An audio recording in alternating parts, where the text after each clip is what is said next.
Safety. Already हमने safety के बारे में हमारे 3 वीडियोस बना चुके हैं। कौन से टॉपिक पे? नंबर 1 सेफ्टी एट होम के बारे में, जहां हमने होम के रिलेटेड क्या क्या सेफ्टी रखना चाहिए उस बारे में हमने देखा, जाना।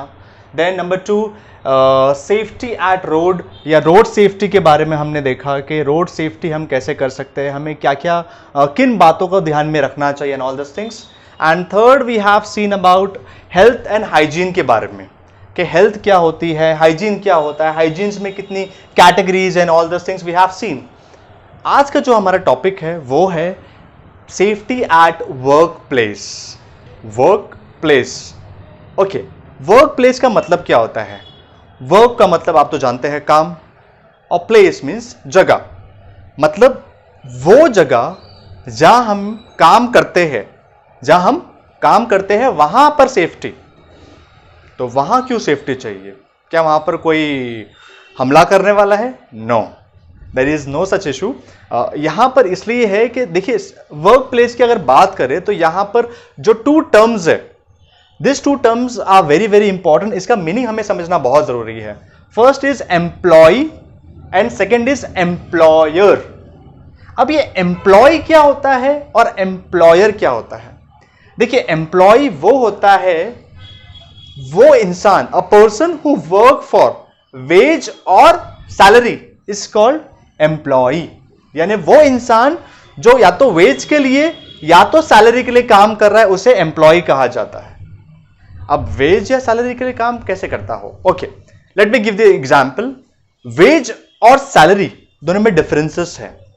वेज का मतलब वो होता है कि वो इंसान जो पर डे वाइज काम कर रहा है या वीक के हिसाब से। आपने बहुत सारे कंस्ट्रक्शन साइट्स पे देखा होगा, वेज लेबर होते हैं, वो लेबर को पर डे के हिसाब से सैलरी मिलती है। तो वो सैलरी नहीं है, वो वेजेस है, क्योंकि वो पर डे के हिसाब से मिल रही है। कुछ जगहों पे वीकली मिला जाता है कि पूरा मंडे टू सैटरडे वो लोग वर्क किए तो संडे उनको मिलता है वेज पूरे वीक का। That is called wage. Okay, अब बात करते हैं सैलरी की। सैलरी का मतलब वो होता है a person who work for the entire month and he or she get a something in return or reward is called salary. यानी पूरा महीना काम करने पे, पूरा साल काम करने पे हर महीने जो हमें मिलती है, that is called salary. Salary is very common, her field में लोगों को मंथली सैलरी मिलती है।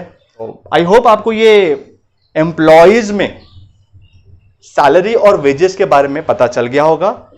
Next move further. अब ये एम्प्लॉयर क्या है? एम्प्लॉयर वो है a person who gives salary और वेजेस, यानी वो इंसान जो इनको सैलरी या वेजेस देता है उसे एम्प्लॉयर कहा जाता है। ओके, मतलब सिंपल भाषा में यहां पर वर्कर्स हो रहे हैं और यहां पर हो रहे हैं बॉस। तो यहां पर वर्कर्स है जिन्हें वेजेस मिलती है या सैलरी मिलती है, और यहां पर एम्प्लॉयर है यानी बॉस है, जो लोग काम करते हैं उन्हें ये पैसा देते हैं। सो आई होप आपको ये समझ में आ गया होगा। Now it's time for question. तो आपका क्वेश्चन ये है कि जो एम्प्लॉयज है जब वो काम करते हैं तो उन्हें रिटर्न में कुछ मिलता है, वो क्या मिलता है? 2 word I have explain it. यहां पर मैंने आपको 2 वर्ड बताया हूं। वो 2 वर्ड क्या है जो उन्हें रिटर्न्स में मिलता है पैसे के फॉर्म में, वो क्या कहते हैं, और that you have to write. Okay, now moving towards further, safety at work place. अब जो हमारा टॉपिक है that is safety at work place, ये क्या होता है? देखिए, इट्स एम्प्लॉयर रिस्पॉन्सिबिलिटी कि वो अपने एम्प्लॉयज को वर्क प्लेस पे सेफ्टी दे। किसकी रिस्पॉन्सिबिलिटी है? एम्प्लॉयर की। क्यों? बिकॉज वही तो उन्होंने हायर किए हैं, वही तो सैलरी पे कर रहे हैं, उनकी ही जगह है, and he is paying the salary, he is paying the wages. तो उनकी रिस्पॉन्सिबिलिटी बनती है कि वो अपने वर्कर्स को, अपने एम्प्लॉयज को सेफ्टी दे। सो क्या है सेफ्टी एट वर्क प्लेस? तो अगर हम बात करें तो देखिए, देयर आर मेनी प्रोफेशंस। हर प्रोफेशंस में, हर फील्ड में अलग अलग सेफ्टी की बात होती है। For example, if I talk about safety at construction site, तो कंस्ट्रक्शन साइट पे क्या क्या सेफ्टी होना चाहिए? Okay, so that we will see. Number 1 head protection. आपने देखा होगा कंस्ट्रक्शन साइट पे काम करने वाले लोग कुछ अलग तरह का हेलमेट पहनते हैं। दे have a separate I protection, जो आई प्रोटेक्शन के लिए they have a separate goggles. Third hearing protection, hearing protection के लिए कुछ हेडफोन जैसा लगाते हैं। शायद आपको लगता होगा गाना सुन रहे हैं, but they are not listening the song. वो साउंड इतना होता है कंस्ट्रक्शन साइट पे कि even they can like have a deafness, तो वो ना हो इसलिए दे वेयर हियरिंग प्रोटेक्शन कुछ होता है and all this things. Number 4 hand protection. Hand के लिए उनके पास सेपरेट ग्लव्स होते हैं, थिक ग्लव्स होते हैं ताकि उनका हाथ कटे नहीं and all this things. Then foot protection.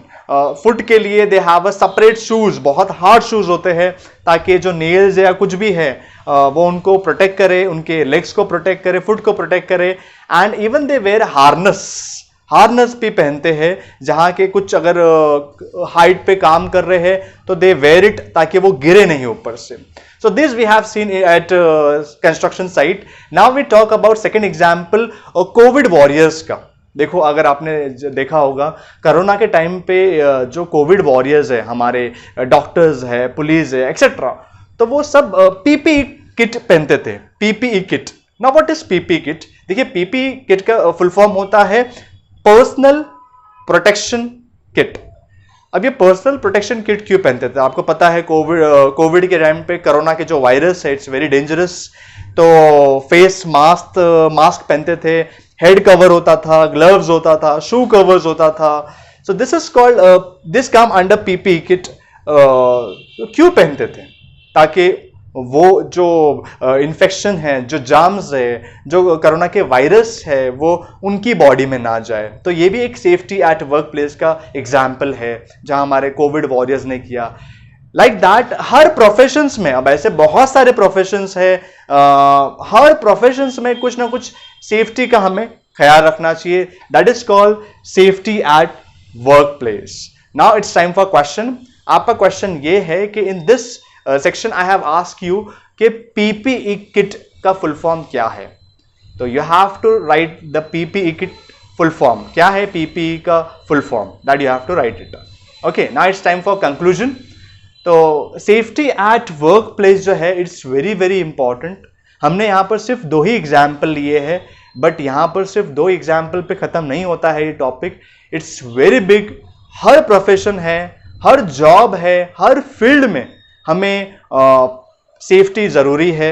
Safety बहुत टाइप्स की होती है, या तो इंजरी फॉर्म में कि हमें इंजरी ना हो, या हमें कुछ फिजिकल डैमेज ना हो, उसकी सेफ्टी की हम बात कर रहे हैं। साथ ही साथ सेफ्टी एट वर्क प्लेस में एक और बहुत सेंसिटिव मैटर है and that is called harassment. तो हमें ये भी ध्यान देना है कि हैरेसमेंट ना हो। हैरेसमेंट जो मेंटल प्रेशर होता है एम्प्लॉयज़ को होता है, कोई टीज कर रहा है, ऑल दिस थिंग्स जो कि बहुत गलत है, नहीं होना चाहिए। तो वो भी हमें ख्याल रखना चाहिए। और सिर्फ यही नहीं कि हम एम्प्लॉयर्स को ही हमेशा ब्लेम करते रहे कि ये एम्प्लॉयर की ही responsibility and all this things. No, as an employ अगर आप यहाँ पर भी अगर है या यहाँ पर भी है तो दोनों की इक्वल रिस्पॉन्सिबिलिटी है। एम्प्लॉयज़ को भी ध्यान देना है कि वो अपनी तरफ से पूरा प्रिकॉशन ले अपने आप को सेव करने के लिए, और एम्प्लॉयर्स को भी है कि वो अपने एम्प्लॉयज़ का पूरा ख्याल रखे ताकि वो लोग की भी लाइफ कोई रिस्क ना हो या कोई हैरेसमेंट ना हो एंड ऑल दिस थिंग्स। तो बहुत सिंपल एंड बहुत अच्छा टॉपिक था। In this we have learn about safety at work place. तो आई होप आपको ये टॉपिक समझ में आया होगा। अगर आपको ये टॉपिक समझ में आया होगा तो प्लीज़ लाइक दिस वीडियो, और अगर आपने अब तक हमारे चैनल को सब्सक्राइब नहीं किया है तो please subscribe it and click the bell icon, ताकि आपको ये हमारी जो वीडियोज़ है उसकी नोटिफिकेशंस मिलते जाएं। So thank you for watching, take care, good bye.